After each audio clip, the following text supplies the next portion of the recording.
Dumelang, welcome to Face the Nation. My name is Clement Manyatela. Great to have you with us here on SABC News.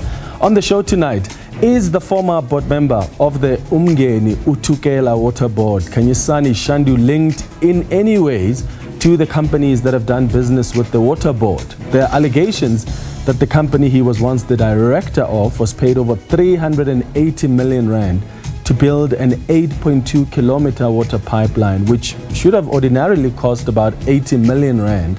The man being accused of failing to disclose his interests in the company, Khanyisani Shandu, joins us tonight. Also on the show, what is the ANC doing about its member, Sono, who is also the member of the mayoral committee responsible for treasury and budget at the Bujanala district municipality, who has been accused of forcing EPWP workers to clean her house and also giving them forms and forcing them to join the ANC. Well, the ANC in the Northwest will tell us how they're dealing with this. And then later, why did the Afrika Mayibuye Movement fire its first deputy president, Nolubabalo Mcinga? The party said it's over misconduct, including an unauthorized meeting with the MK party leader, Jacob Zuma. Nolubabalo Mcinga speaks to us tonight. But first, my comment.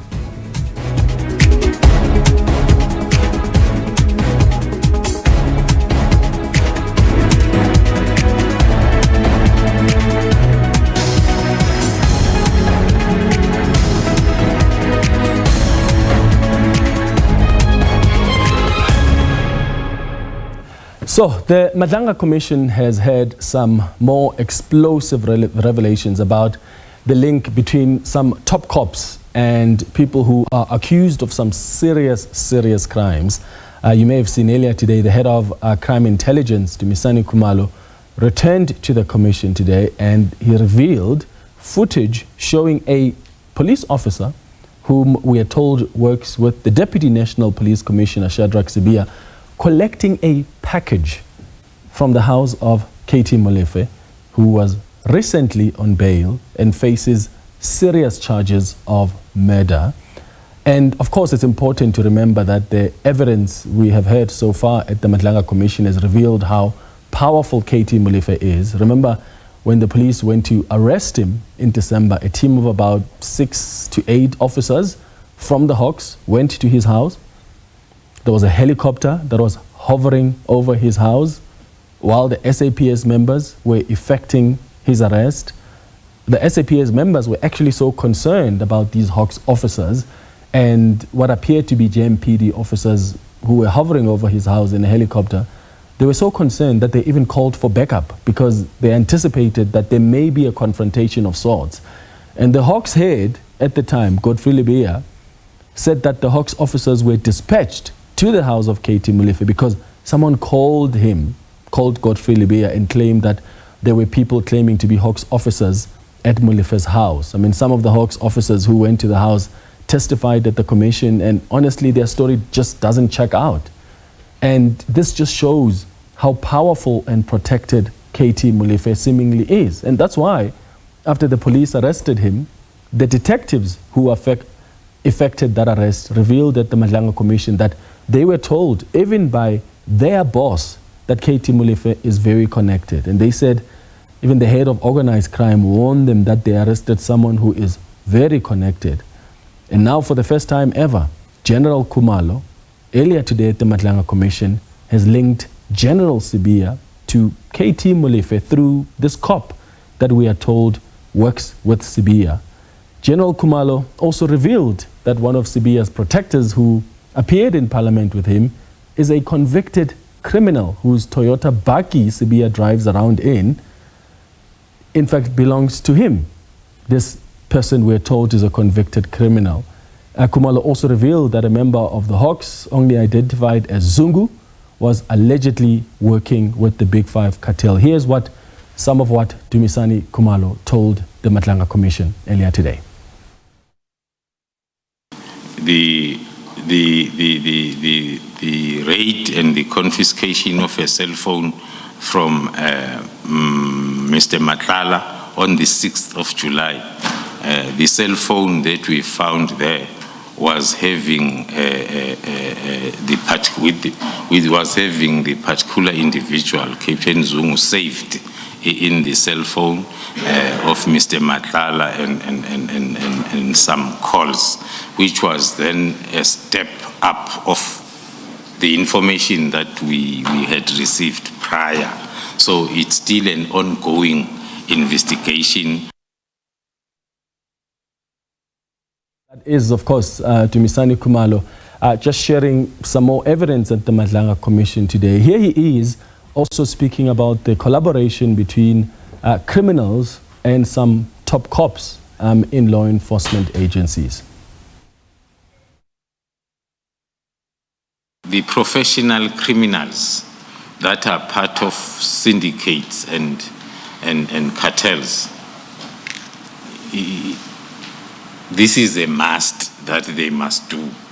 It's a must that they must be closer to higher levels, so as then it becomes difficult for lower levels. I should think there's been evidence that was led, I'm not quite sure whether it's this commission or the ad hoc committee, where Matlala will be on the process of wanting to get closer to the so-called generals, including myself, because getting closer, it's a requirement that will make it difficult for the operators to do their work. So it's both ways, that it's either a senior officer will want to get closer, or for any other reasons, or it's the professional criminal that will have a need for protection purposes to be closer. So the question we are asking you tonight is, given what has been revealed so far by Lieutenant General Dumisani Khumalo at the Madlanga Commission, what action do you think should be taken against some of those implicated officers? Do we wait for the commission to end so that the chairperson of that inquiry can make recommendations on what should happen next? Or do you think that the chairperson, given the overwhelming evidence so far, can at least make recommendations on what actions should be taken, even if people are temporarily asked to stay at home while investigations continue? Because what we are hearing is being revealed at the Madlanga Commission is really shocking. And seeing that the people who are implicated, some of them still continue to go to work and still have the resources that they have, is actually quite scary, given what we have heard at the Commission about what they are capable of. What do you think needs to happen? Send us a WhatsApp voice note right now on 078-459-1897. Remember to tell us your name and your surname and where you're sending the voice note from, and please keep it at 30 seconds. Alternatively, you can send us an X on @FaceTheNation SABC. We'll be back after the break.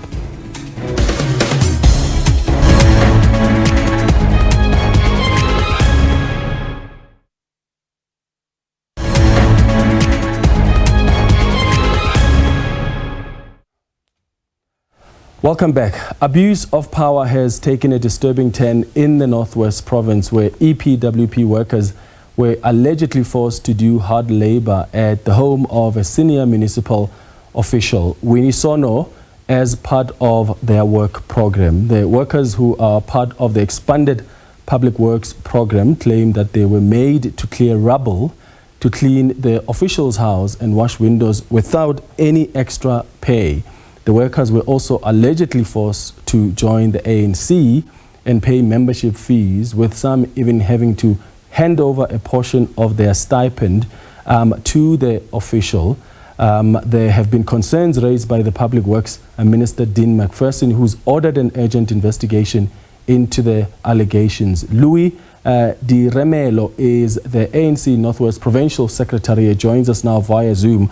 Thank you so much for making time for us, Louis. Good evening. Good evening, and how are you, sir? I'm okay, thank you. Are there EPWP workers that have been forced to join the ANC after they got their first stipend? What have you found as the organization? We must indicate that we have received that disturbing allegations from affidavit that the EPWP workers have also cited us with that particular affidavit. We are very worried and very much concerned.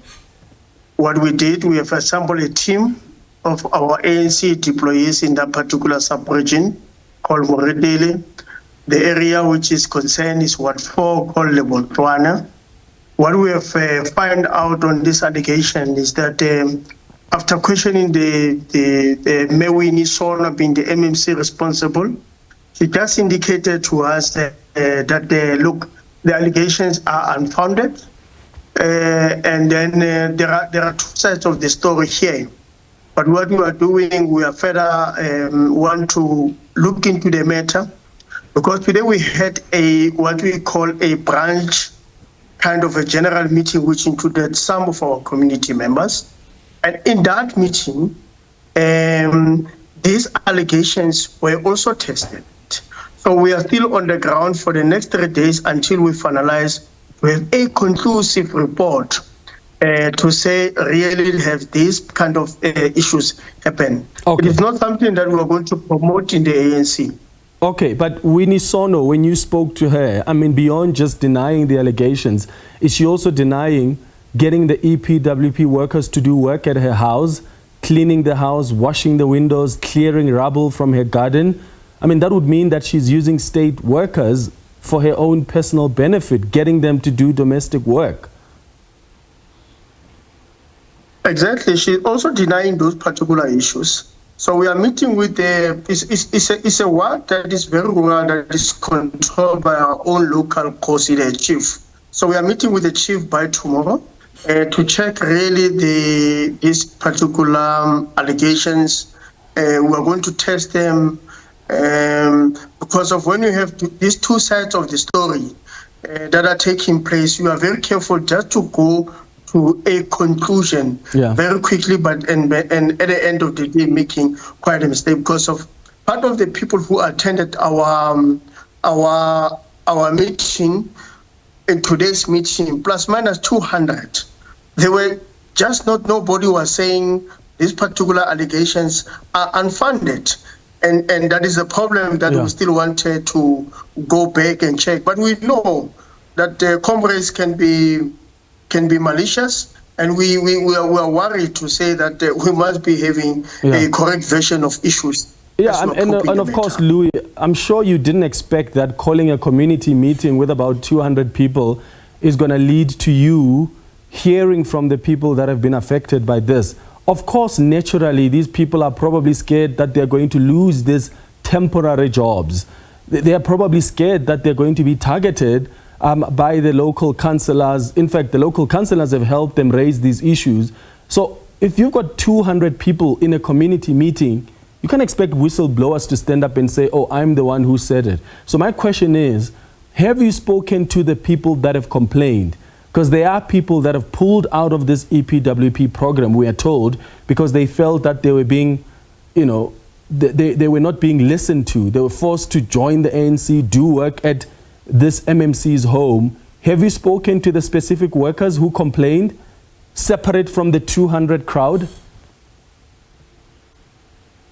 I want to agree with you that you cannot get answers in that kind of account. Some of them can be influenced to do and say wrong things. I agree with you. But I'm saying that we have assembled a smaller team of 3 senior leaders of the ANC that are going to sit and interview this our EPWP, because of they remain members of the ANC, they remain community members, and they are willing participants to come and assist us with information. What do you mean they remain members of the ANC? Just wanted to check with the... What do you mean the EPWP workers remain members of the ANC? Some of them that we have through their letters because of their writing to the ANC. We believe when they are writing to the ANC, they believe that these are members of the ANC who are also saying to the ANC, please help us. They are not writing to any other person but to the ANC, because that's why we believe if these are members of the ANC or these are supporters of the ANC, they have confidence in the ANC that they can resolve on this matter and they can talk to their own. But who wrote to you? Person. Which EPWP worker wrote to you? Because my understanding is that the letter that was written to you as the provincial ANC comes from the local ANC branch. So you've got Moli Chaoke, who is the local ANC branch secretary. You've got Koli Rangwaku, who is the branch chair. Aren't these the people who have written to you?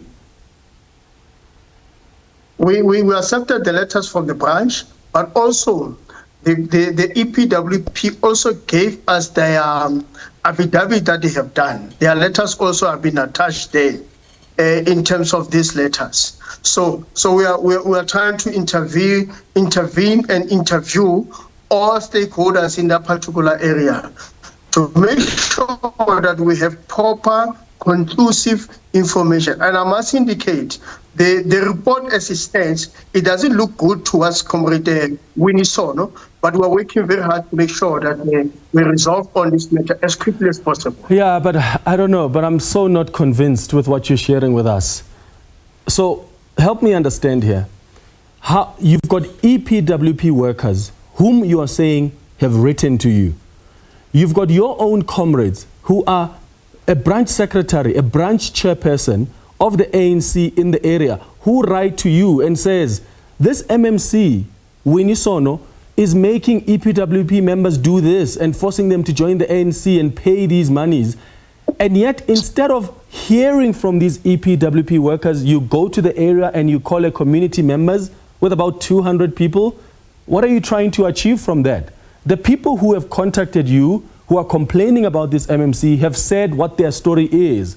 How do you call a community meeting? It's not the community that's complained, it's these specific EPWP members. And the fact that you still haven't heard from them, because you said you are still yet to speak to them, is quite shocking. Look, it's a process that we think it will help us, because we've realized that these things have spread. Our communities members have engaged on the matter, and we thought that it's best for the ANC to just to consult and tell them that we're looking into these matters, we're working with them, that anybody with information does not have to share with us in a community meeting, they will share with us separately. These community workers, these particular EPWP members are highly protected on our side. They were not asked, we will not put them there to say allegation against this one and this one must respond or something like that. But we try at our level best just to unite also the community. Because of these things, when it's spread to our communities and it's not true, it also causes us problems to go to elections. So we have consulted and we are happy with our processes, and they were happy to see the ANC engaging with them at that particular level. And they were happy to say this particular matter must be put further. The branch itself also was happy about the meeting. It was led by the branch to say, yes, the chair and the secretary have written this report, but re-look into it, go deeper into it, interview those who have complained, double check what the story of the But you haven't interviewed them. And from there have a conclusive report to what was happening. You haven't interviewed them. Yes, you said you are yet to. How do people complain? In the next 2 days from now, this thing was, you were notified about these allegations how long ago? 3 weeks ago. How have you not met with the people that have complained? If you have whistleblowers who are saying, we've got an MMC who's a senior leader of the ANC, who's making us clean her house, do domestic work, who's forcing us to join the ANC just because we've been given this temporary work as EPWP workers. These are people who are exposing this to you as a senior leadership of the ANC. 3 weeks later, what you do is what? Call a community meeting? For 3 weeks, you have not spoken to the very same people who are exposing this? No, remember, we agreed that this has been a process. We don't agree that we will have done it immediately when we get the report. We agree that it's a process, and for your information, we started sitting with the MMC on this weekend on Sunday. Sunday there's a meeting of ANC deployees who sat around the corner and start discussing it, looking into it. Today is another process, and we are saying in 2 days we are finishing it. So we are worried about this allegation, and we're not going to defend anybody. And our process is very clear, it's above board. Should anybody found wanting, we're going to deal with that particular issue decisively. Okay, Louis Diremelo, thank you for speaking to us. That's the ANC Northwest Provincial Secretary. We'll be back after the break.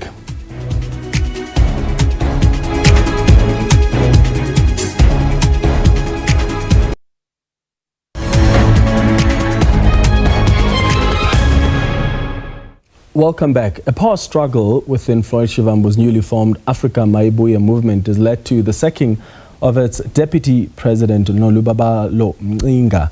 She has now spoken out against the party's leadership, citing unfair treatment and a lack of accountability. Mcinga's allegations against Shivabu include mistreatment of women, intimidation, and lavish spending. Nolubabalo Mcinga is the former Deputy President of Afrika Mayibuye Movement and joins us now in studio. Thank you so much for making time for us, Nolubabalo. Thank you for speaking to us. Good evening. Thank you, Tatbanyatel. Let's start with clarifying why Afrika Mayibuye Movement decided to fire you as the first Deputy President. From what I was able to pick up, they're unhappy with what they say is a meeting that you had with the MK party leader, Jacob Zuma. Did you meet with Jacob Zuma without the party knowing?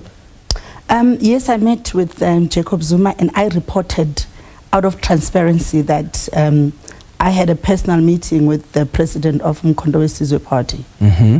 And was that before they started asking you questions about it when you reported it? They didn't even ask me, because no one asked me any questions about Jacob Zuma. I'm the one who reported it. I mean, as a deputy president, you have your own duties, right? So every week you're supposed to send in a report. So I decided out of transparency to make sure that I put in the meeting that I had, which was personal, you know, and yeah. So because it was personal, you were not able, you didn't reveal to them the details of that meeting and what you guys discussed? No, I did not reveal what was discussed. Okay. Yeah. Was there a decision taken by the organization that for whatever engagements that leaders of the movement take, they must be approved by the collective? Because that seems to be the argument that they're advancing, that they were supposed to approve that you must meet with the former president, Jacob Zuma. No, I have a private life.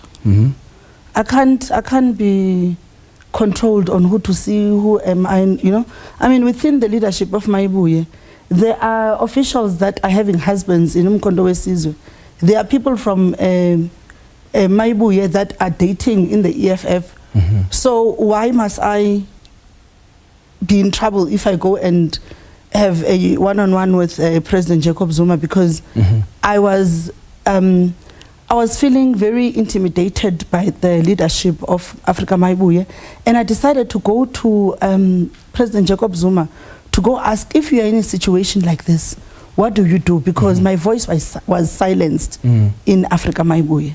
So by going to go get some wisdom from an experienced seasonal politician, and you know. Do you consider him a mentor? Yes, of course, I do consider. So why did you leave the MK party then? I was recruited by Comrade Floyd Shivabu. So you what, appreciated Floyd more than your mentor? Not really. I mean, I'm young in politics and I want to know more, and there's less women in politics that are fearless like I am. So when Floyd asked me to come and join him in starting a new party, I was like, okay, let's see what this has for me. I didn't see it as if I am failing the revolution. No, we're still in the, we still have a common agenda, the same agenda as the MK and other parties. Are you challenging this decision by Afrika Mayibuye Movement? You know, I usually say that Afrika Mayibuye is my baby. I gave birth to it. I have labor pains of Mayibuye. It's not easy to start a political party. So I'm not challenging the personality of Comrade Floyd Shivabu. I'm challenging the principle behind the leadership of Afrika Mayibuye. Okay. Because how can you silence a woman?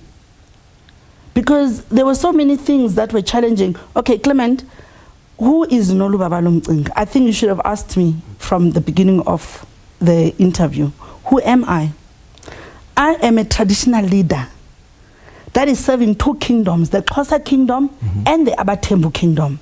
I'm a mother, I'm a Pan-Africanist, and I'm a civil servant of South Africa.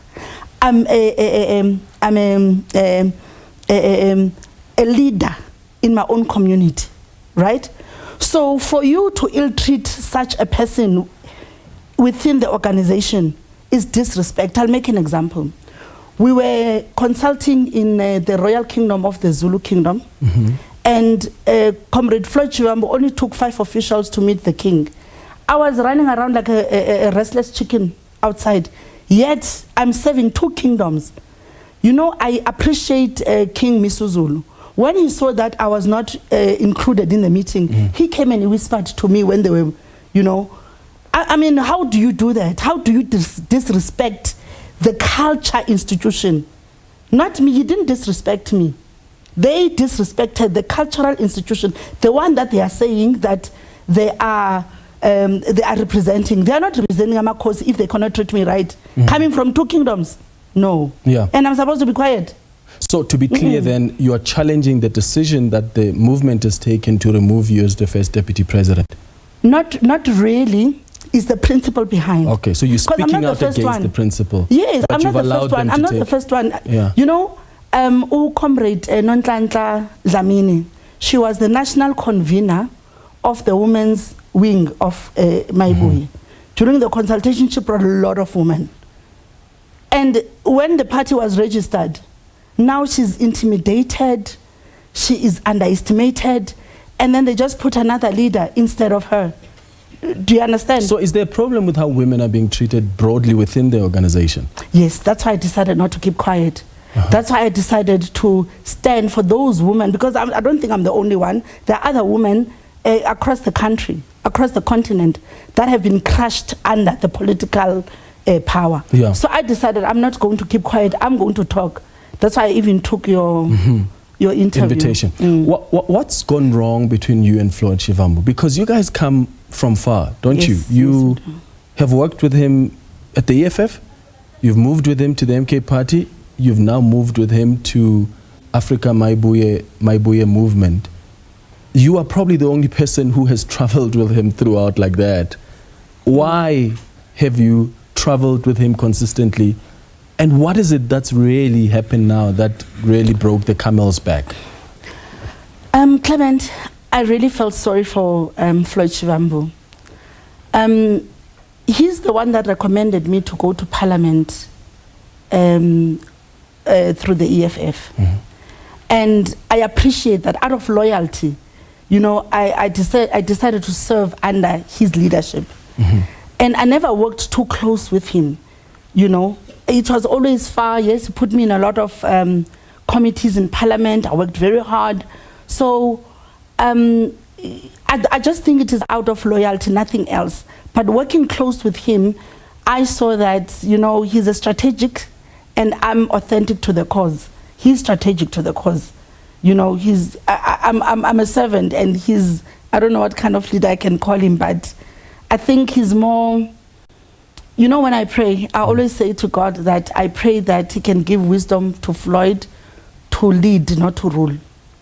You know, because he just rules, he doesn't, and South Africa doesn't need that right now. Do you think he's more of a dictator? Yes. But he's complained that there's dictatorship in the EFF. I'll make an example. In the Afrika Mayibuye Restoration Manifesto, page 3 has translation of total freedom and emancipation in different languages. When I corrected them in isiXhosa, he decided that his Xhosa is better than mine, but I'm Xhosa. There's no manje in isiXhosa. You know, I think I will send you a screenshot of my correction to the leadership, and they didn't agree to that. They just put manje. What is manje? Am I not representing the Xhosa kingdom? So it's just such things. that really were a problem to me. Okay. Yeah. There are issues that have been raised about the lack of accountability. Concerns have been raised about how he has bought a new BMW X5 in the first month of the consultation, and yet there was no transparency or accountability regarding it. What happened there? You know, it's principle. That's what I'm saying. I don't know. You know, if you are a leader, you need to be transparent about each and every cent that is spent by the organization. Myself, as the deputy president, as the former deputy president, but at the time deputy president of Afrika Mayibuye, I don't know who are the signatories in the bank. I don't know who sits in the CIPC. And you know, when you're a deputy president, you deputize a president. You don't assist. So you're supposed to, let's say he travels and he goes to Burkina Faso, and I'm left in South Africa and something happens, and I'm supposed to account. How am I going to account when I don't know anything that's happening in the organization? So those are the few things that I had challenges with, and they tried to silence me, and I was like, no, I'm not going to be silenced. I'm going to fight for traditional leaders. Make an example. The traditional leaders were given different gifts. Others 2,000, others 2 cows with a rifle, others 1, and yet I'm leading traditional leaders. And when I speak, it's a problem. Why am I there? Why did, when Comrade Floyd Shivabu recruited me, he knows that I come from the EFF. In the EFF, we're very vocal. You fight, you're a fighter. Then I moved to the MK. In the MK, there's a freedom of speech. People think MK people are fighting. We're not fighting in the MK. We are given freedom to speak. It starts at home. So now you are putting me next to you and you want me to keep quiet. I'm not going to keep quiet. What if he argues that that BMW was not purchased by the organization? Or was it purchased by Afrika Mayibuye? I have no idea. I have no idea. The more you ask questions, the more you are excluded and you get fired. Because he could argue that I've used my own money. Why must you get involved in that? Then why is he getting involved in what's happening in people's WhatsApp statuses? What do you mean? The comrade that got demoted, Comrade Nonhlanhla Dlamini, she had a WhatsApp where it was a video on her WhatsApp status, and that was one of the reasons why we had to demote her and not to become the president. Because she was at a party and she posted about it? Apparently, yeah. And she was not fairly treated. They didn't even call her to ask, when you posted that video, where was it, when was it? But why such petty things? And yet we're at a national level. I've heard that there are also questions around lifestyle concerns that have been raised. Is that something that was raised around Floyd Shivabu in the Afrika Mayibuye movement? Around his lifestyle? You know, Clement, I don't want to talk a lot about Floyd Shivabu. I want us to talk more about the leadership. When it comes to lifestyle, we see that he wears very nice, expensive sneakers, 30 grand or so, but that's his life. But that's never been an issue, and it's not led to you wanting to speak out about it. That's where I'm centering it. If it's become the issues that have led you to want to speak out, that concern you about the leadership of the organization. Okay, how I can answer that is the Afrika Mayibuye leadership has a lot of problems. Like, I had challenges with my children's school fees and all. And you have a president next to you who cannot listen to your problems or assist you in your challenges, right? And yet, his friends, I don't know if it's his or it's his friends, there's Bentleys around and, but you cannot tell me that you can have Bentleys around you. Maybe it's friends, I don't know. And yet you cannot assist the one that is closer to you. If you can't assist the one that is closer to you, what about abantwana basemkhukhwini abalambileyo? So if you cannot keep your promises to the one next to you, how are you going to keep promises to the nation? You're going to lie to them as well, isn't it? So to me, it's about the principle, nothing else. I'm not fighting out of anger. I'm fighting out of principle, because I have a constituency that I brought, and I said, this is what we stand for as Afrika Mayibuye. Okay. And What do you say to that constituency now? I mean, there are questions being raised about whether you're going to be joining a new party. Are you helping other people start their own organizations? Are you going to stay in the Afrika Mayibuye movement with your constituency? And what happens if you're not being listened to? Most of my constituency, they decided to not get involved in Afrika Mayibuye. They are waiting for me. I said I'm going to call a press conference where I'm going to say from here, this is what I'm going to do. And I'm also waiting for President Jacob Zuma to come back from Burkina Faso. We have an appointment. Are you going back to the MK party? I didn't say that. I am volunteering right now for the MK party. But I'm just waiting. While you're still a member of Afrika Mayibuye Movement? I own Afrika Mayibuye Movement. I'm a founder. At IEC, it's Comrade Floyd Shivabu, it's Comrade Nolubabalo Mcinga, it's Comrade Zondo. So did you relinquish your membership of the MK party when you joined Afrika Mayibuye? No, they did not accept my resignation. At the MK party? Yeah, so they didn't terminate. So as we speak right now, you're a member of two organizations. Yes, I'm a member of Umngeni-Uthukela party. That's interesting. And I'm volunteering. So you really now. truly take after your mentor because because he was a member of the ANC, right? And, well, claimed he's a member of the ANC and still a member of the MK party. But we need leaders like that in the country. We need leaders that are servants, not leaders that are corrupt or leaders that are liars. Who? So you're going to call a press briefing to announce what your next move is, but you are waiting for the former president Jacob Zuma 100%. To return from Burkina Faso, because that's going to inform what you say at the press briefing. Yes, and my constituency in the Western Cape, Eastern Cape, Tshwane, Ekurhuleni, they are all waiting. Okay. And they are saying we are going where we are going, but I want that to change from the members. You know, you can't follow, look what happened to me. You know, so I want to talk to them. They must make their own decisions. Okay. They mustn't move because of an individual. It can't be personal. Okay. Just lastly, I want to ask about, and by the way, we will ask Floyd Shivabu to come and give him his right of reply. He just doesn't want to come on this show anymore. He's only been here once. But we're not going to give up. We'll keep inviting him if he wants to come in and give his side of the story.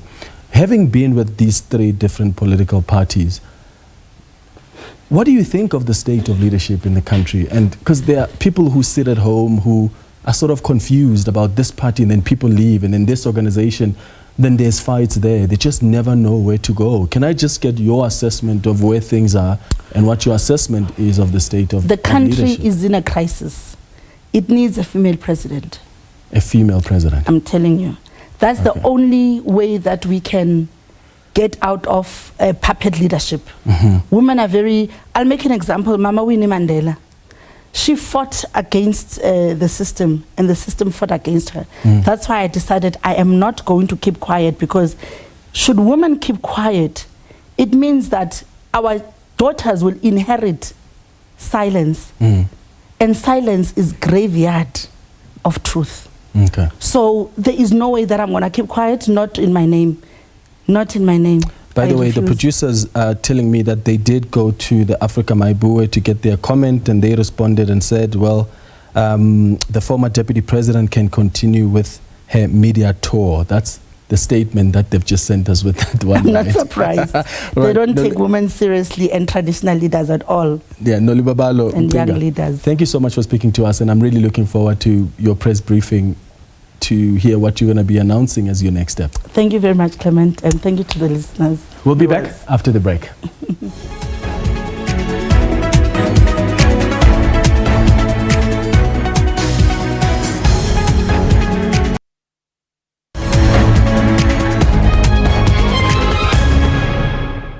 Welcome back. Here is a reminder of the question we've been asking you tonight. Given what you have heard so far from the Madlanga Commission, what action do you think should be taken against some of those implicated officers? Here's some of the WhatsApp voice notes that have come through. Evening, Face of the Nation. My name is Musmane Happy Jafta in Makhukhung, Tau. I basically think those police who are implicated in the wrongdoings of this nation, because they are our security clusters, I think they must be arrested and be persecuted, and they must face the full might of the law, because those people, they will try and pull stunts like Brown Mokgotsi did today. Then they will again fake their death. So I think they must be arrested.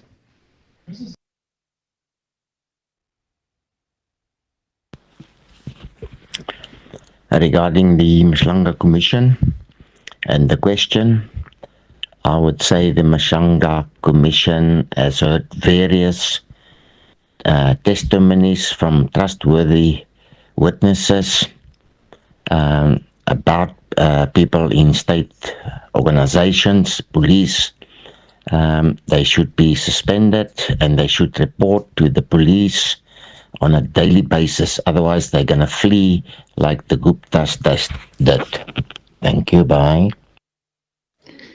Those implicated must be held fully accountable, regardless of their position or political affiliation. South Africans deserve to see that justice is not selective, and where evidence points to wrongdoing, criminal investigation and disciplinary action must follow without delay. Itumeleng, Pretoria. Good evening, SABC News. My name is Johnny Murake. I am calling from Klerksdorp in the Northwest Province. Considering that Lieutenant General Khumalo has revealed so many things, that shows that top officials in the SAPS are closely connected to criminals. I think before the end of the commission, something should be done. Those people should be prosecuted now. Thank you. Well, thank you so much for your WhatsApp voice note. Let's move to this now. The Umngeni-Uthukela water utility is accused of paying a staggering 390 million rand to a company linked to one of its board members. According to news reports, the water utility paid 390 million rand for an 8.2 kilometer bulk water pipeline that should have cost about 80 million rand. The board member in question is Khanyisani Shandu, and he had served as the chairperson of the Umngeni Water Services, a subsidiary of Umngeni-Uthukela Water, but was removed in October this year after a forensic investigation found him guilty of failing to disclose a long list of interests in several companies that, according to the Water Board. The deal has raised some serious questions about governance, transparency, and potential corruption within the organization. Khanyisani Shandu joins us now via Zoom. Thank you so much for making time for us, Mr. Shandu. Good evening. Clement. Can you hear us? Yes, I can hear you. Okay. Thank you so much for especially affording me the opportunity on the allegations. Thank you for making time for us. Thank you. Even the report that is said to be a report, nobody has come to me to actually say to me, what is this and what is that?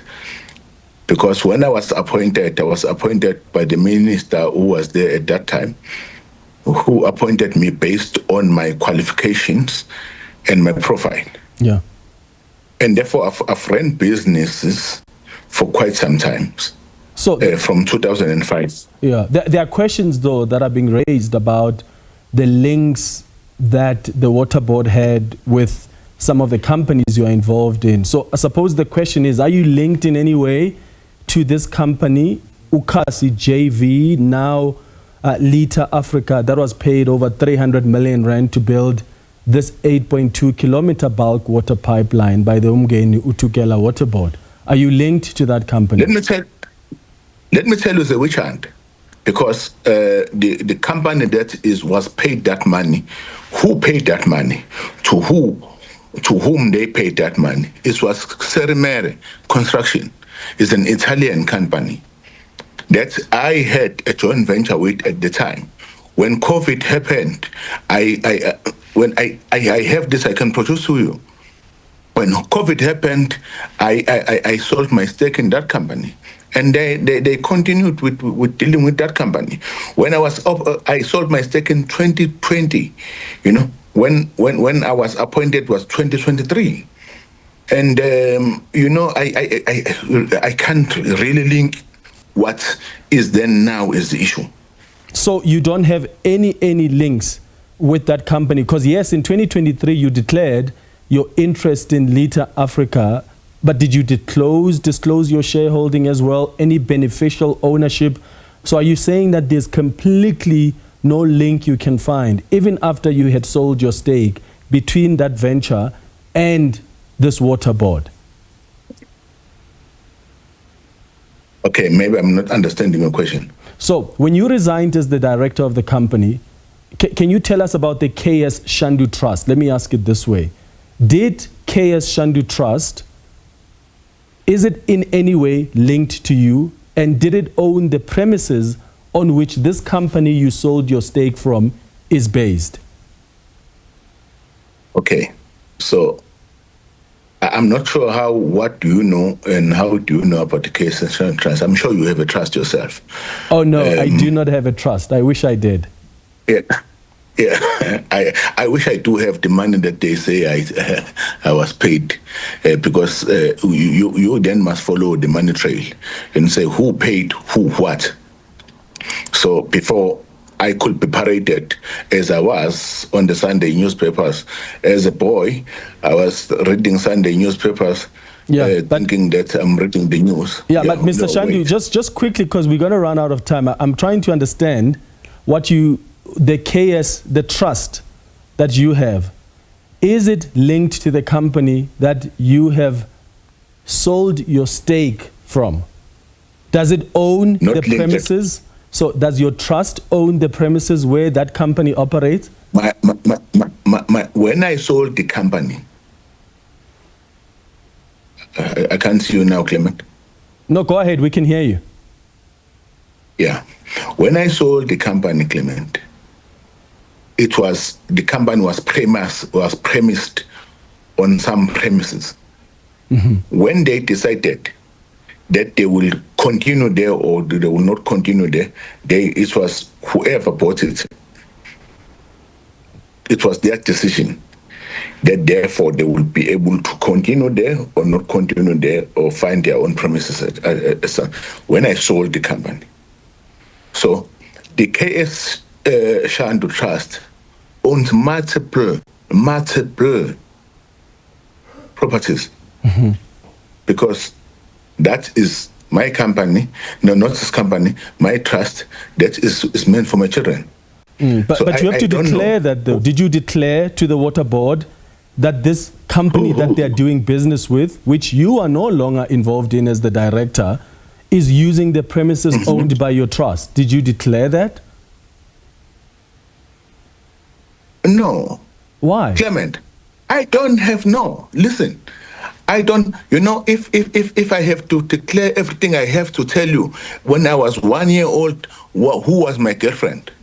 No. That's what I must tell you. No, we're talking here about a company that receives money from a board you are part of. If you have a trust and this company that's doing business with the water board, the company that receives money, you are completely going out of the way because of whatever. The company that receives is Serimere Construction. It's not me. Yes, but your trust owns the property where that company operates. So don't you think you need to tell the water board that? Yeah, that's where you have your facts wrong. The company that receives money is based in housing in Johannesburg. It's Serimere Construction and owned by Eduardo Serimere. Who is the director of Lita Africa? Does he not live on the same property that's owned by the Shandu Trust? No, but does Lita Africa, did Lita Africa receive money? No. The money was received by Serimere Construction, and you guys are not saying that. Was that not part of a venture? You spoke about a venture you were part of.